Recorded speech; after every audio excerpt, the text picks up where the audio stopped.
everyone. How you guys doing? So, today, part two of our journey with my wife's health project, she wants to call it. And I think that's a great idea. And the reason why it's a great idea is because we kind of put already a positive note into it. Instead of calling it whatever it is, we can just call it health project and help the body deal with it. However, after the first treatment, and we are in between the two treatments, the first and the second of many, um, she did not respond very well. And I think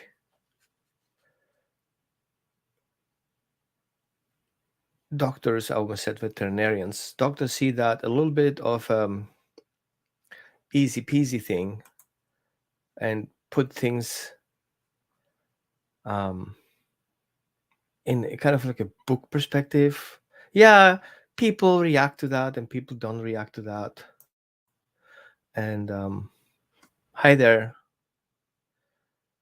And the weird thing is, there's a lack of individuality on that. So her doctor, who takes care of um, the treatment, she's very sensitive, but she's again very limited in this very narrow frame she can work.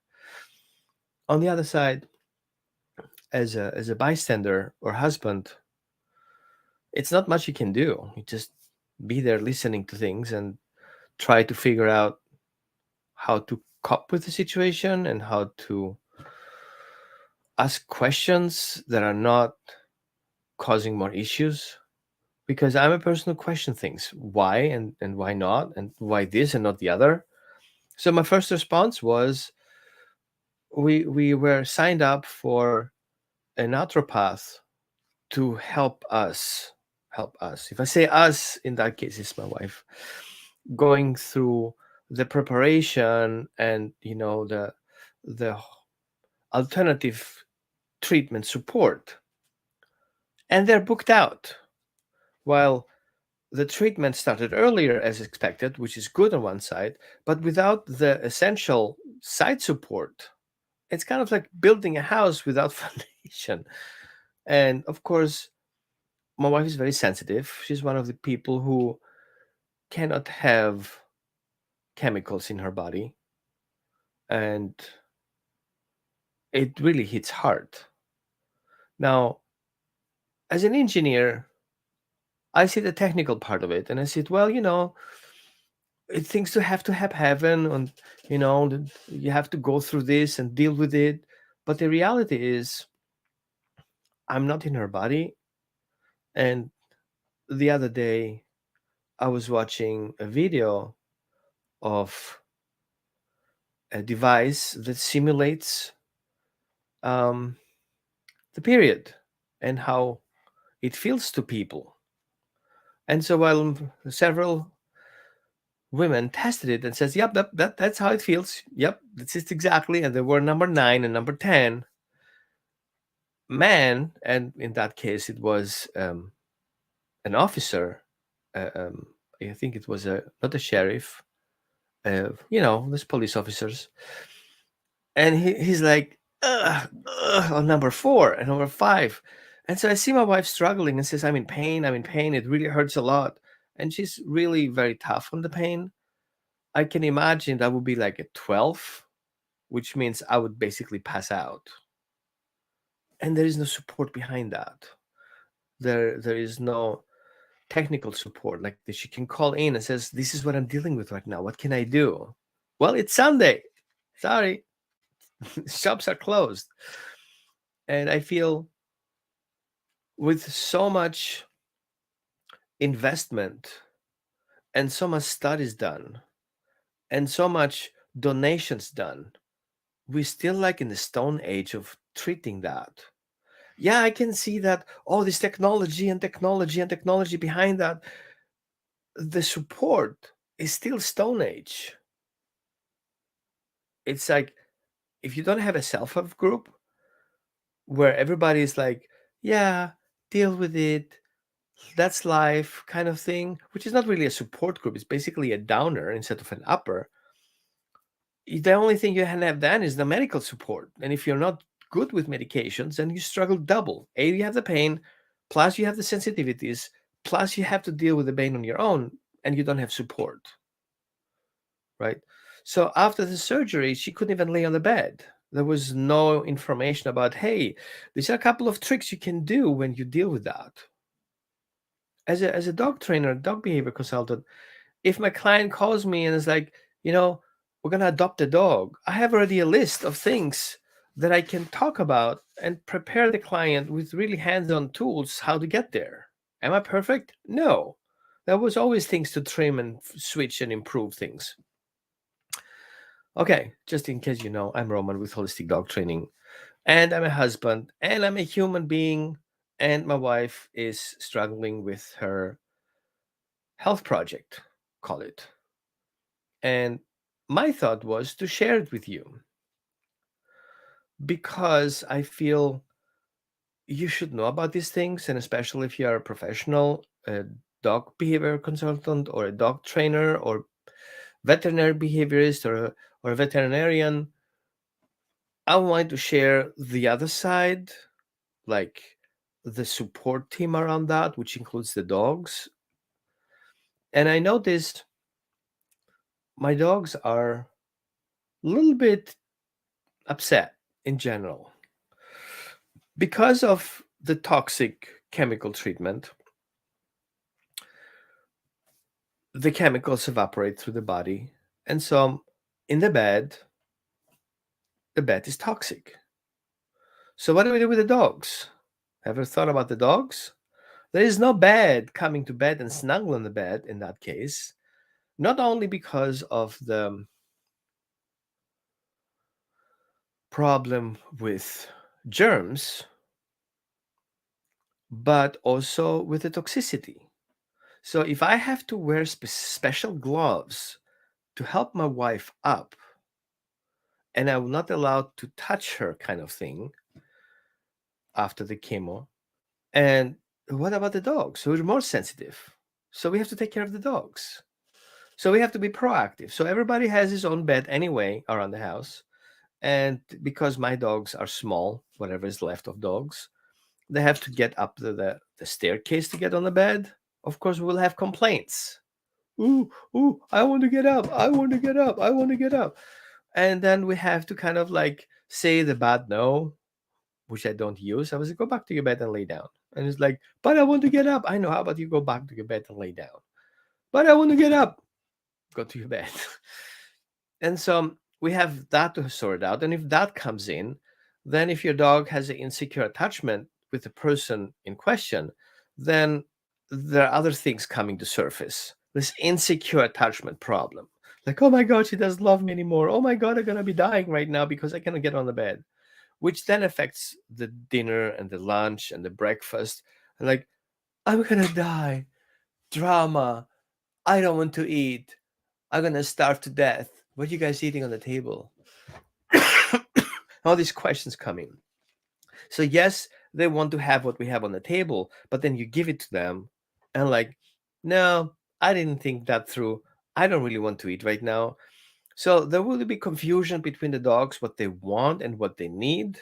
So they know they want food on the table, but right now they don't need it, or they are hungry, but they cannot taste it because the confusion and the stress kicks in. And of course, the whole thing creates tension. So if you have multiple dogs in the house, that can cause tension between the dogs because the one is crampy, hangry, whatever, or insecure. Then they want the attachment and more contact and more affection because of that. And the whole thing can blow up really badly, right? So you have to take care of that too. And for you guys who don't know what I'm talking about, my wife is going through her health project, we call it. More details in the description. And we're talking about the journey through love, cancer, and canine companionship because they're part of our family and they're going through this together. And so I understand that all these people want to be helpful, like, oh, I send you blessings and I sent you love. All these blessings and loves are coming in. But hands-on work, it's difficult. There are some people that I notice that stay away from that, which is understandable because they don't know what to do. They don't want to talk about it. But on the other side, yes, we want to talk about things, but we don't want to talk about that thing. There's nothing to talk about. It's kind of like strange from my perspective.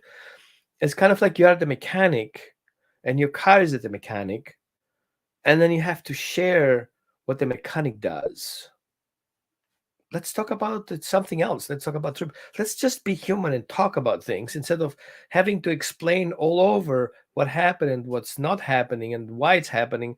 But we want to kind of think a little bit different. At least my wife, I guess, too. So we have to explain the family all these details that are happening throughout the week, throughout the day, and giving feedback. But then you still have to talk human and talk shit and talk about the dogs and talk about other things. So the reason why I'm talking to you now is not because I'm pissed. I just want you to save the questions and the answers and just give you a heads up that, yeah, you can reach out and says, hey guys, what's up? I had sandwich yesterday. You guys want a sandwich? Or, got some grilling doing on Sunday. You want to come over? No, we will not be able to come over because we don't know how we feel and if it's possible or not. But I like the intent. I like the idea of it. Okay, so keep it coming. Now, back to the dogs. So if you have a multiple dog household and you have health conditions that you're struggling with, you have your own health project, whatever that health project is, it doesn't really matter what it is, you're struggling with it, it's your project, right? And I was thinking that it's important for you to see the project and focus on it instead of need to focus on the dog. So today we had breakfast in the morning, and my wife, of course, she is kind of like the caretaker and caregiver, and she's a healer, and she wants to do all these things at the same time. And I have ADD, and I get stressed, I forget about things. The other day I had rage coming up, like really very angry and frustrated. Nothing worked. I wanted to do a preparation for my workshop that I have in Texas with the Juvenile Justice Department, and I just wanted to find my files, and I couldn't find anything, and I almost threw my phone away. Like, damn it! But it's a normal process, and I think anger and frustration is part of that emotional process. So I wrote it down here so I don't forget saying that. So the first one, the process is shock and disbelief, because what the fuck? Why us? Why here? Why now? Right? Then there's fear and anxiety. What's going to happen? And I went in a fear situation because I didn't understand why it's happening and what will happen. And there's so many confusion messages coming in.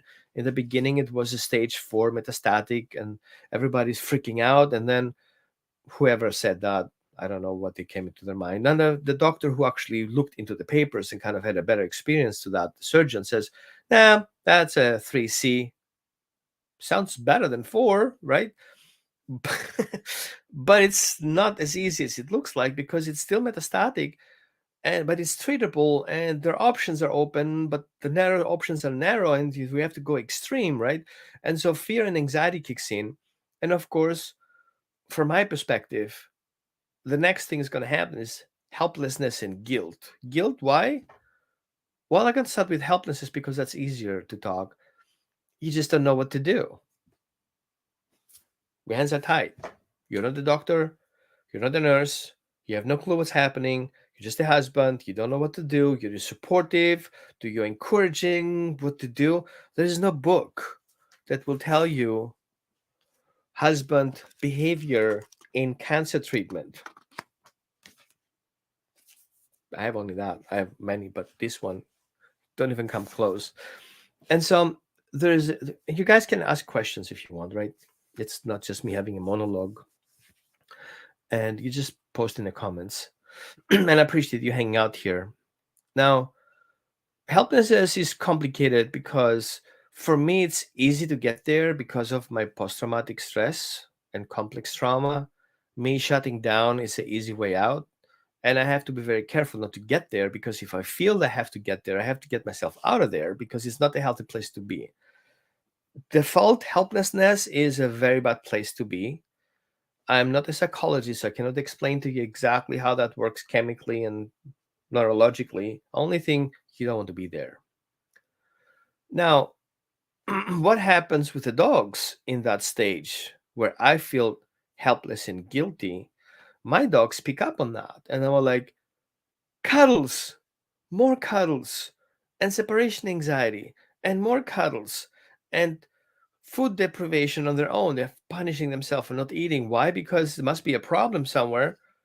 He's feeling like that. I guess we shouldn't eat. I guess it's dangerous, right?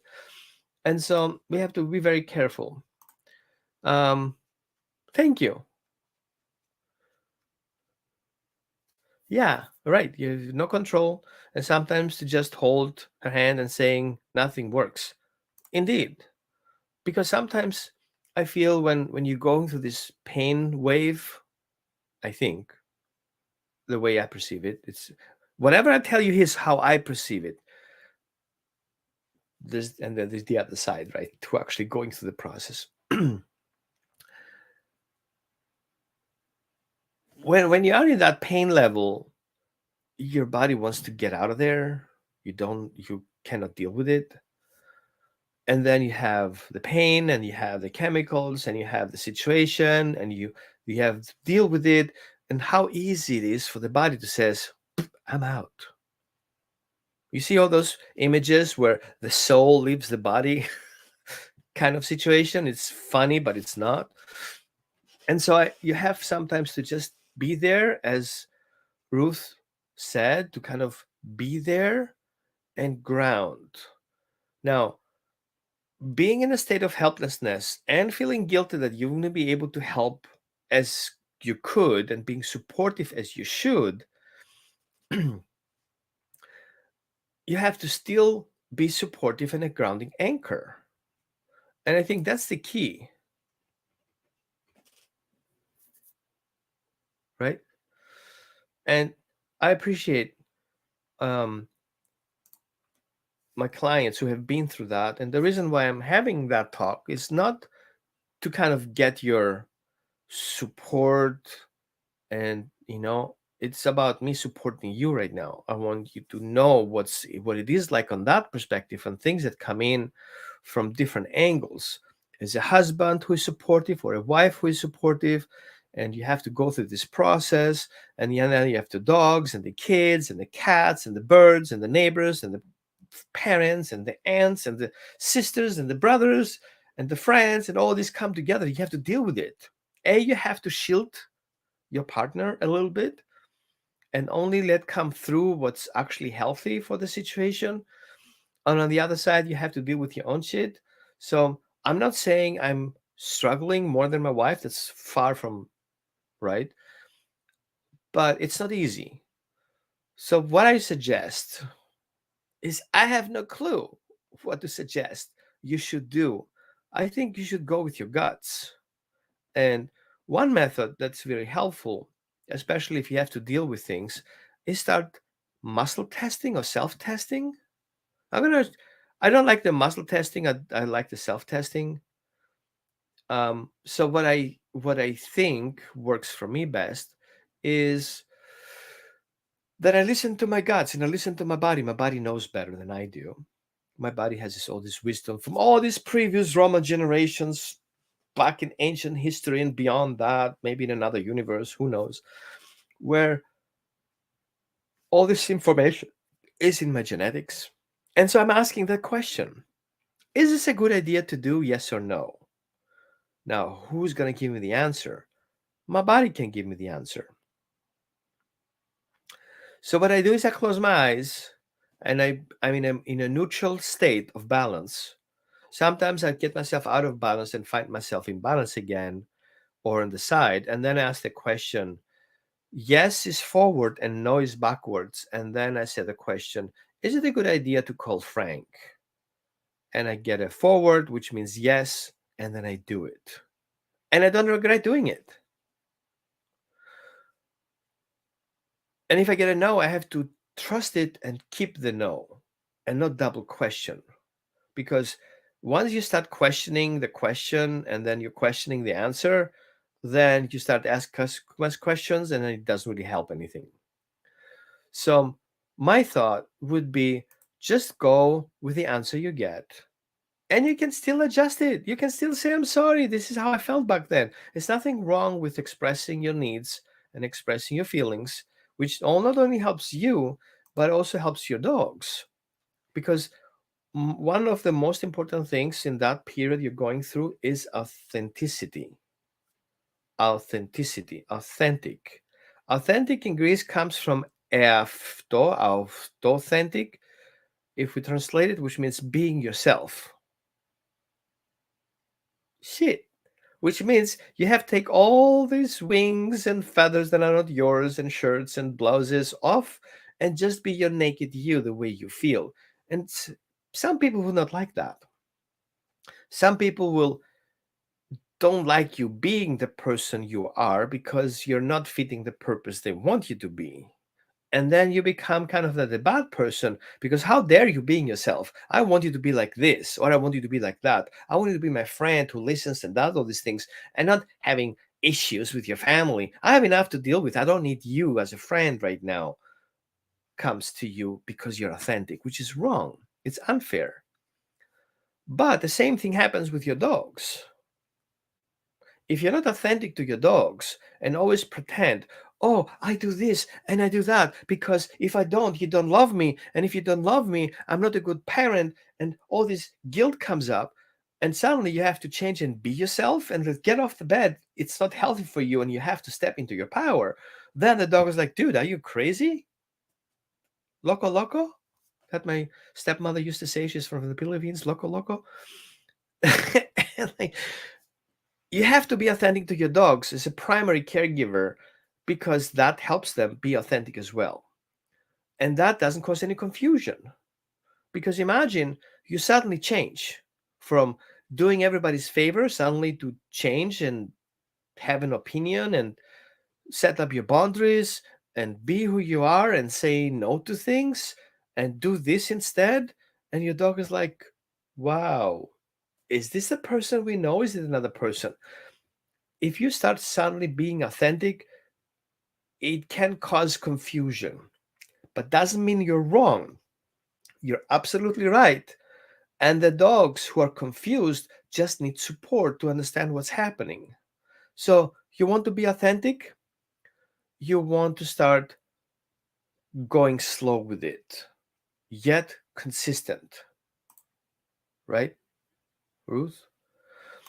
And in that confusion where the dogs are, they try to take it out on someone because somebody has to be at fault for the confusion and they cannot get at you because you're the primary caregiver.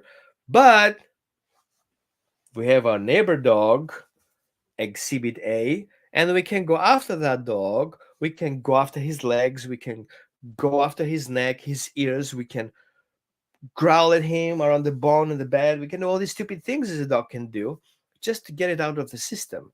So the dog wants to be authentic as well, and so he expresses his frustration towards whoever is next. That is key for you to know, to keep those fellas who are not best friends. They're just in a forced relationship because you love that dog and you felt empathy with the other dog. And empathy and love comes together in a forced relationship if it happens to be two different dogs that never met on his own. And now when the poop hits the fan, they're gonna have those issues again, and you're gonna see reactivity and even aggression at some points. But not only dog to dog, it can happen dog to humans. Wink, wink. When a dog sees another person who had issues in the past, suddenly in this crisis of tension, the dog will have to choose the battle. So instead of going after the guardian, which is, of course, not a good thing, they may go after one of the family members. Well, that's a tricky part because when does it start and when does it end? It comes very slowly because we don't pay attention, because we think everything is normal, but it's not. So suddenly the dog gets startled in the incident of a person coming home, and the dog takes that as a cue to go after whoever startled, because the dog is already in that tension. He's not being able to think clearly through the process. And that can cause confusion, and connected to that startle event, it can cause proactive aggression towards whatever happens in that situation. And the dog really doesn't go through the whole thinking process. It's just a reaction, because it's like a spring feather. Spring feather? Sorry. Spring, like a spring feather is in German. Spring loaded, and all of a sudden the doorbell rings and that explodes. And in that explosion phase, in that survival response, what you can call it, the dog is not really consciously thinking about the process, which puts your family in complex situation. So what I would suggest you do is to set up, and I talked about the other day, the other show, set up your house in a safety feature. A, you want to protect the person who is in need, in that case, my wife or any other person, and create a safety corridor from the entrance to the bathroom, to the bedroom, to the kitchen.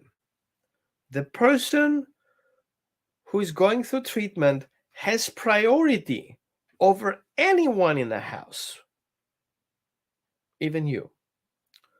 So think about, how can I make a highway of safety so my partner can move through the house without being interfered with, jumped at, snapped at, licked at, growled at, barked at, and in any other way challenged. Because the person who comes just from a chemo in return has nothing else to do than dealing with that crap. That's your job, to keep that away from your partner. Which means yes to baby gates, yes to playlands, yes to, hey guys, let's get out in the backyard and let's play outside until you come back. Yes to getting a pet sitter the day of treatment. You can always call your pet sitter. Of course, you have one who knows his job and doesn't get your pug killed while running with a bicycle, or losing your boxer, or getting your greyhound loose in the dog park, kind of trying to test things. Like a serious dog walker who has experience, and you can call them and they are on kind of call, who says, hey, on Wednesday 10 to 5 we'll be out of the house, take the dogs to whatever you want, bring them back on Wednesday. Give yourself a day or two in addition to that. Yes, the dog can stay somewhere else, no problem. Boarding home, not really. No, not a boarding facility. It's a kind of a no-no. There's too much stress going on, and there comes stress from there. Unless the dog have fun, and there's a facility that has positive reinforcement, and they know what they're doing, and they have good people on staff, and they're not underpaid, and they don't have 500 dogs in the same yard playing around, and everybody's losing control, walking around with spray bottles and shaker cans, try to control the masses like a crowd control police officer kind of thing. So you want to make sure that the dogs are well taken care of, but give yourself room to manage things in the house alone. Yes, that day when the dogs are outside, you can call even the cleaning lady. Right? I wish I had a cleaning lady nearby, because we are 20 miles away from the city, to call them in and it's like, hey, Monday, Tuesday, you guys come in, clean everything out. If you test my desk, ew. I'm not cleaning my desk. I mean, I clean it once in a while with my hand because I need to find something. But in reality, it needs to be clean, because a person is going through chemo, his blood work is miserable, and the immune system is miserable. And so dust and pollen and hair and food crumples all over the place is a problem, right? And so, yeah, there are all these things that has to happen. And I could write pages of stuff, but I think listening to it while you're cooking, or while you're driving, or while you're doing something is either also information flow. So, do I have a transcript? No. I wish I would have one, but I don't. But anyway, you can listen to it. Now, I know some of you have questions, so don't be shy. Ask the question, and I'm happy to answer that as much as I can. If I cannot answer, I will tell you I have no clue. I don't know. I don't know everything.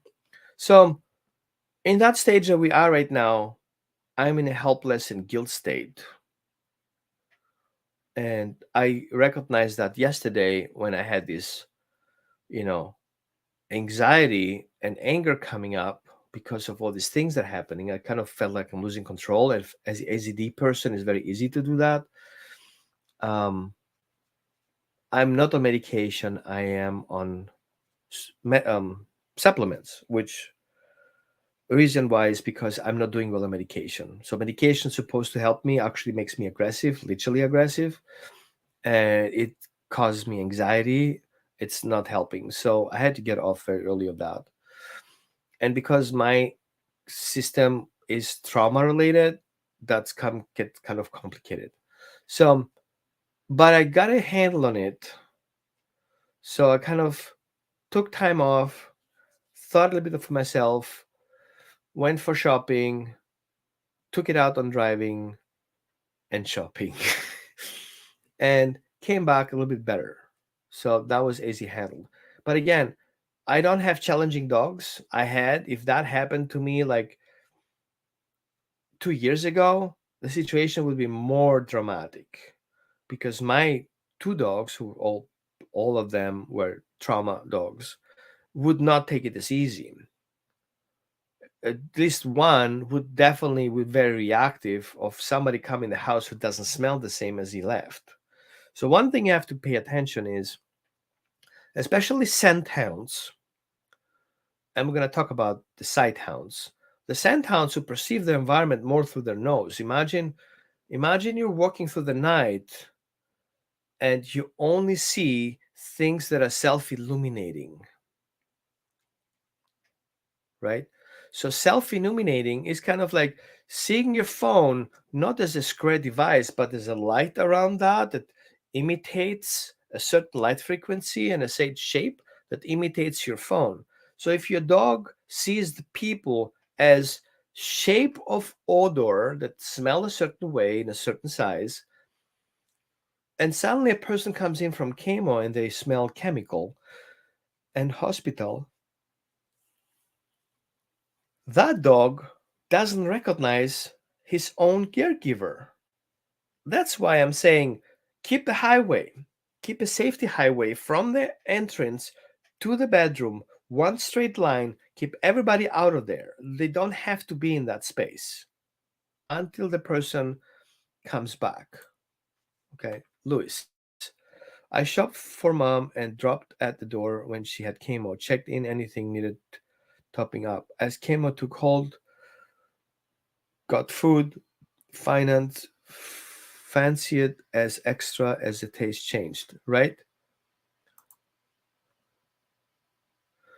And when we are looking on the sight hounds, we're going to see the sight hounds pay attention to the looks. They observe movements. Now, your person comes home very tired, exhausted. Some people will lose their hair. They will have eventually no hair or a cancer cap, call it weird, or they have a fake hair. The dog will figure out that's not the person that left. It's different. Have you noticed your dog reacts weird when your other dog's coming back from the groomer? Why is that? He smells different and he looks different, right? So that is why it's important to keep again the corridor free. Yes, all predators are sensitive to smell. Imagine years ago, doctors will smell your mouth and smell your body to identify what illness you have. And you like, really? Yeah. Doctors would smell the patients and smell for their illness. Yeah. We forgot about that. Moms can smell the baby. Yeah, he has diarrhea again. No, I mean, you can smell the baby if it's healthy or not. So dogs can smell too. And I know there's scientific evidence dogs can smell cancer and all these things because they're conditioned, but they can smell it. That's the key. They can smell it and they can identify the difference. They can smell one particle of blood, one drop of blood in a swimming pool. That's a lot. They can smell it. So that means if you come back from chemo, you're tired, your body language is different, you look different, then your dog sees you as a stranger. So, as a partner, you have to help the dog cope with that new situation. Who's that? Where's my mom? I want my mom back. Who are you? Why are you talking to me like you sound like my mom? So, the way the people sound, the people feel is different, and the dog will react to that. And so, yes, you want to pay attention to that. Now, for sighthounds and scenthounds, they only rely on their either or situations. Some of them are more intense than others, but imagine that a blind dog can navigate through the entire house based on his nose. And if I say blind, I'm not saying darkness, right? I'm saying just visually impaired to the point that we would recognize if that's a spoon or a fork, or if that's a pencil or a stick, if that's a bone or my sock kind of situation, right? And so these dogs really struggle because all they see is shades eventually and not clearly form a figure or seeing separate limbs. So if that dog sees a person holding a shovel, he doesn't know the difference if that's a tube and a pencil or if it's a person and a shovel. But that doesn't smell like my people, and that doesn't smell either. So it must be a stranger. Aggression, right? So one thing you can do, and I highly recommend you get the book of Linda Michaels, Do No Harm Dog Training Manual, Handbook, sorry, because it helps several good explanations inside, very professional, and all the scientific evidence and references, how to do certain things using positive reinforcement and a do not harm approach, just like a holistic approach. I wish I could tell you, buy my book. I don't have one. I'm working on it.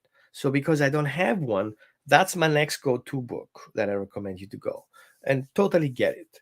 And also, I would like you to get is Lily Chin's The Doggy Language. That's a good book too. Yes, you can go fancy and get this book with thousands of pictures of dogs doing things and get this scientific version of it.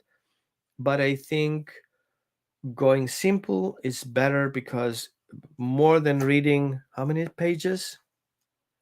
400 pages. Read 100 and get the same kind of idea. What you're looking for is dogs' body language.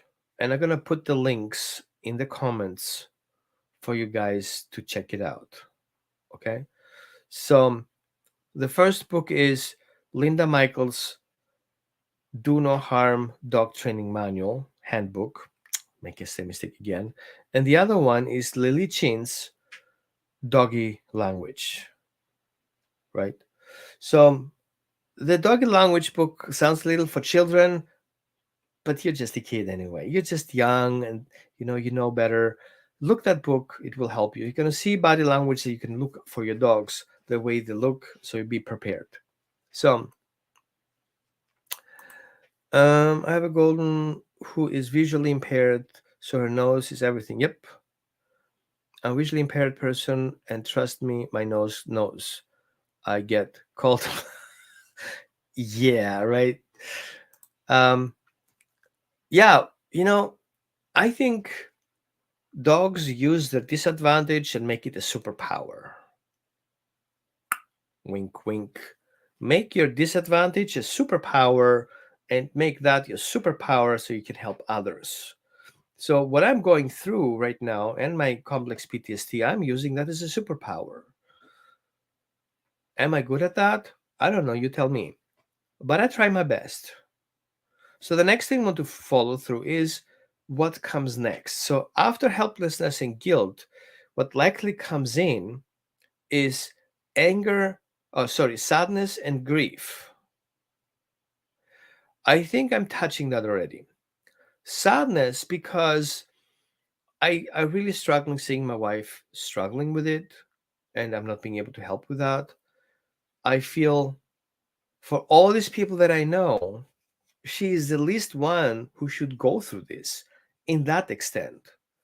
And I'm not wishing that to go to anyone else. I'm just saying, really, this person, right?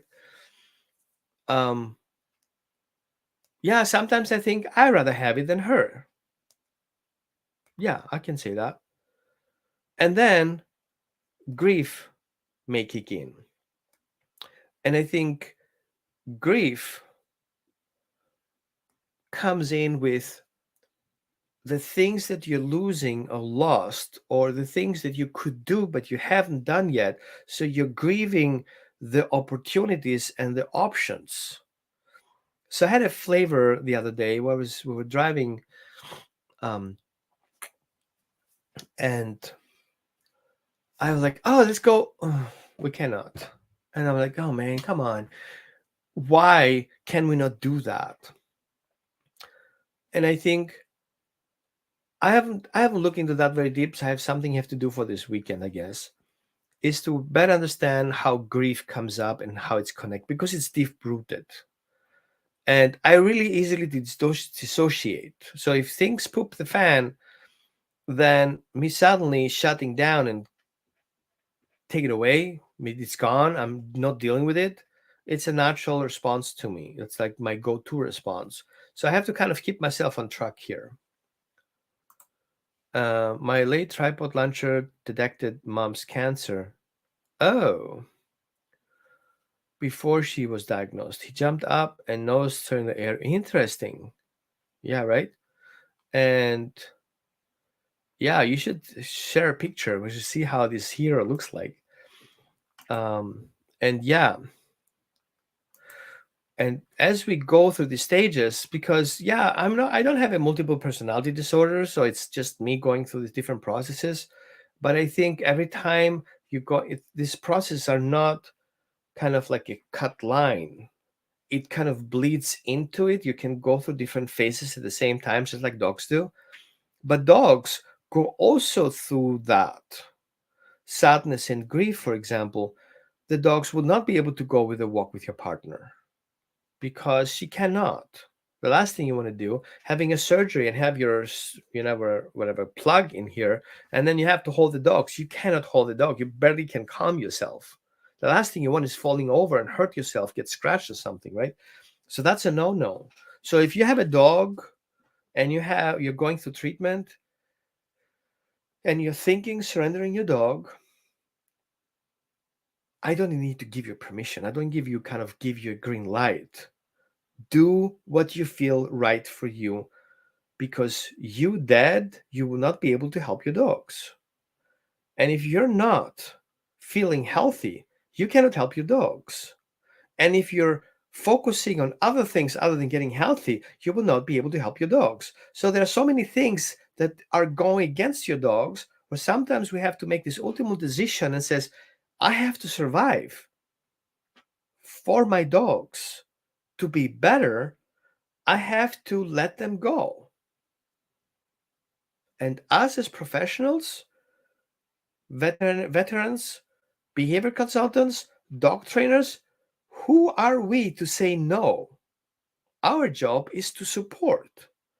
So I need to support my clients through that process. And I don't know if you're watching and you have been through that with me, you know exactly what my point is, and you're welcome to share it, even anonymously. Or wink, wink, a friend of mine kind of thing, whatever. Just tell people, I am supporting you. I'm here to support you and your dog. I want your dog to be happy. It's not about you keeping the dog, it's about doing what's best for your dog. So if we're coming from a do not harm perspective, the dog in his body, mind, and spirit should be happy. Now, can we judge happy? Well, if we're sick and dead, it's not helping the dog either. Sometimes letting go is the better option in the best and highest good for the dog, as long as we have a support system on the background who help us through the process. And I know some of you were like, I would never do that to my dog. I call you out on that at some point. You're gonna see that. You will have to go to some point where you have to say, it's better for my dog for that to happen. And yes, I have done it. And I was the one who says, oh, don't do that to that dog. That's unethical and you should always stick to your dog. Well, I had to make the choice. Is it in the best and highest good for my dog to be up in the third floor, shaking like this, being on medication and shaking because I had to do my job downstairs? I was working with aggressive dogs, and aggression is things that kind of goes around and comes around. So dogs are very sensitive to that and feel threatened in their house. Well, I couldn't actually just stop my business. It's how I support my dogs. So the one who was in such state had to go. Guess what? He went to a perfect home in a perfect family, living a goddess life better than mine. And I think she died 14 years old. I don't think she was capable of going after 8. So yeah, it was better. So good. So for people who don't know, the plug is an attachment where the chemical is being poured into the veins, arteries. Sorry, I know you guys know better. And so it's a plug. It goes at the closest away side to the treatment, and it looks like a plug where I almost say veterinarians, the doctor put the injection in there, and there is a constant connection to the arteries because it's very difficult to get to the arteries and not bleeding out. But it has to go in there. So it's actually becoming a surgery. So they put the plug underneath the skin, and the doctor will have exactly the point where the soft is, and she can penetrate the skin, find the plug. So the plug is under the skin, and the skin grows over it. So it's kind of like being a hybrid human and have your injection points internally, but outside you have a fully skin body, right? Some of you may know little robots. I know you.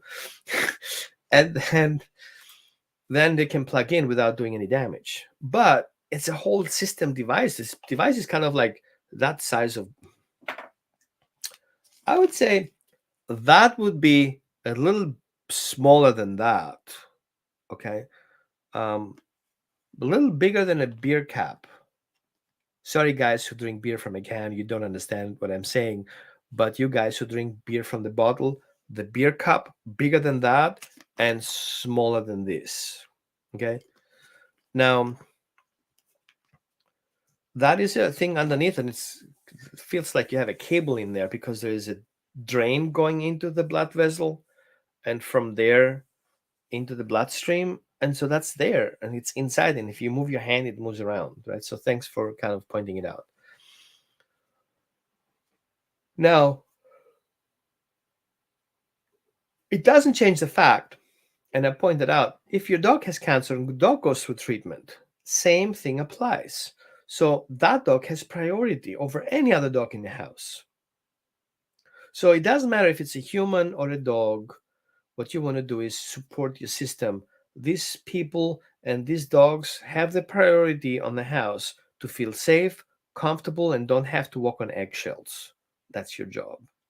Okay. So I see you guys don't have any other questions. Thank you for watching.